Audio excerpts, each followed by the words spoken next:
Leave Those Trees Alone is based on an interview with John, who works in Cromer's Wood. Some people think Cromer's Wood exists just so they can walk their dogs. You're in there with your tractor and they see you cutting trees down and they don't like it. But you've got to remember the trees were planted to harvest. I've had lots of people shouting at me for destroying the wood. I've said to them, if you do your own work, you'll find we're actually coppicing, not destroying it. Young trees absorb more carbon than larger and older trees, so the younger you cut it, the better it is for the environment. It's a very sustainable and ancient way of managing woods. Cromer's was planted to coppice. It's no different to the cornfield next door. There are some trees I've cut 3 times now, usually when they're about 16 or 17 years of age. If you cut it down to the stump, it will grow again. Well, it's pruning, basically. Now, I've been wooding for 50 years now, and I own the company. My dad did the same thing. When I left school, I did this for someone else for a little while and then worked for another fencing firm. When they didn't have any overtime for me, I started up my own little business on the side, just to earn a little more money. Then, 7 years later, my wife's granddad, who used to run a big fencing company in Faversham, asked me to go into partnership. Now, the wood used to be owned by Shell, and then about 20 years ago they handed it over to the Wildlife Trust. And one of the conditions was that it was continued as a coppice wood. Henry Scamp used to have a shed in the wood, and he made all sorts of stuff up there. When he retired 6 years ago, he asked me to take over, and I bought all his tools. In fact, I cut my very first wood in Cromer's in 1982 for a couple called George and Anne, who used to make chestnut posts and rails. We take the sweet chestnuts to make fencing because it's a very strong tree, but splits easily. We don't use birch or ash because it doesn't last very long. You get 20 years life from a chestnut. Most chestnut was planted with oak trees.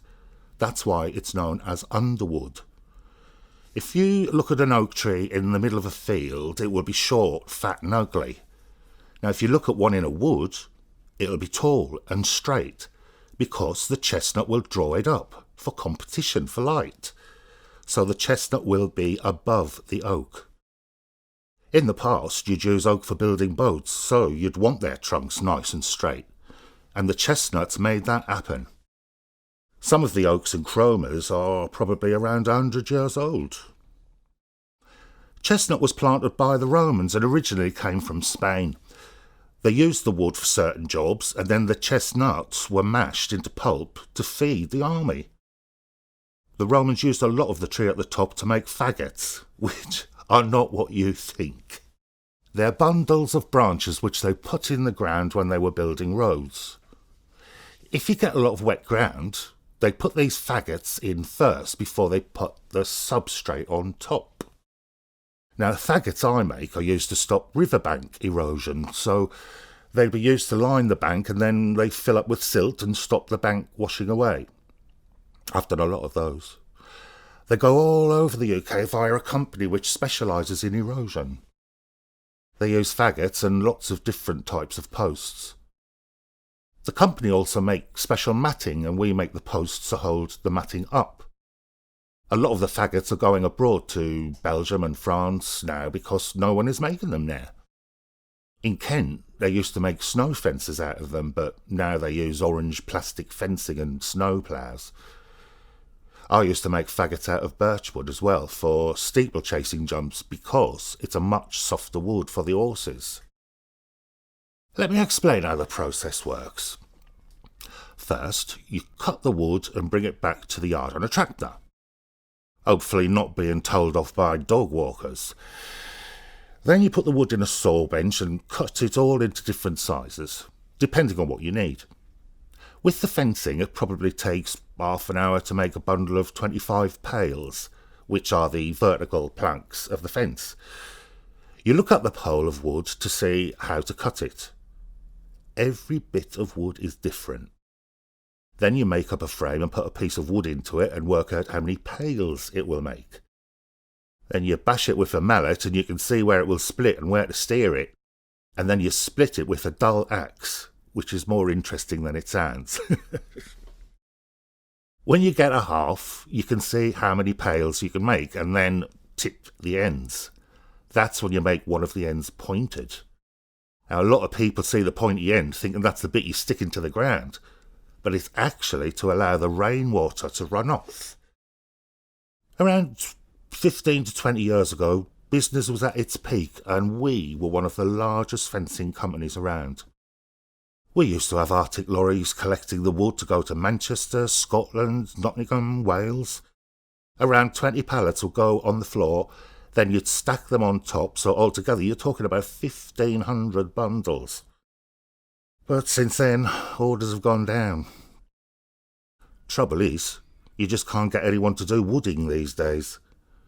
You can't use a machine to make the pails, and it takes a long time to learn it, and it's nearly finished, this trade, because you can't find anyone to do physical work anymore. No one wants to do it. When I left school, I had 3 brothers and we were all doing wooding, but they're doing other things now. Painting and decorating, where you can earn more money. I used to buy wood from other people like Henry, but they've all just vanished. No one wants to do it. I've tried training people and setting them up, but they give up. You wouldn't believe how many people I've set up in business. Bought them tractors and somewhere to work, but it's too much like hard work, and they'd rather do something else.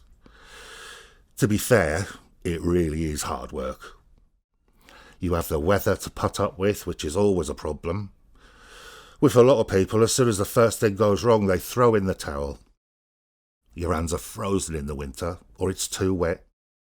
Then you get the other extreme when it gets so hot, you can't have a fire in the wood because of the danger of it spreading.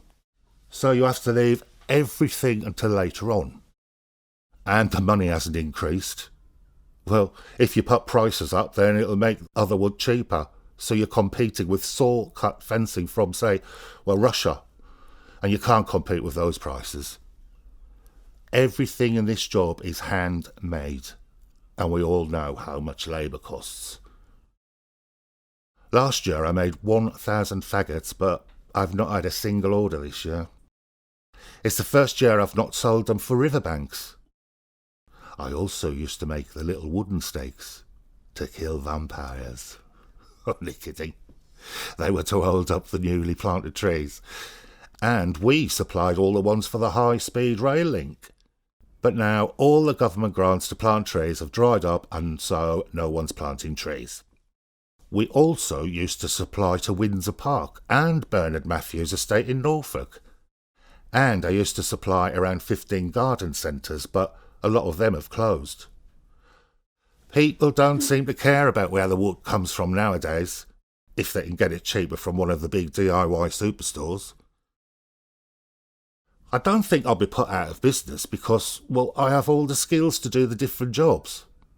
But I don't know what will happen to the business or to Cromer's wood when there isn't anyone like me to harvest the wood. I guess it will be used in the local power station at Sandwich, where they'll chip it and burn it. Oh, I've seen a few weird things over the years. I got to the wood in the morning once, and there was evidence that lots of people had been in the woods. Lots of clothing left behind and empty beer cans. And apparently someone had made a movie in the woods. We've occasionally come across the aftermath of a rave, but we don't get them anymore. We get a few stolen cars. Oh, and we found a voodoo doll once too. They'd nailed a shop-bought doll to the tree and put a photo of a bearded man on his face with pins in it.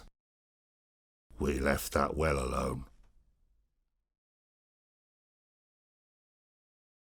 Leave Those Trees Alone is based on an interview with John, who works in Cromer's Wood. Written by Michelle Sheldon and read by Anthony Hall. Help create a Wilder Kent. Text Wilder Kent to 70470 and donate £5 today.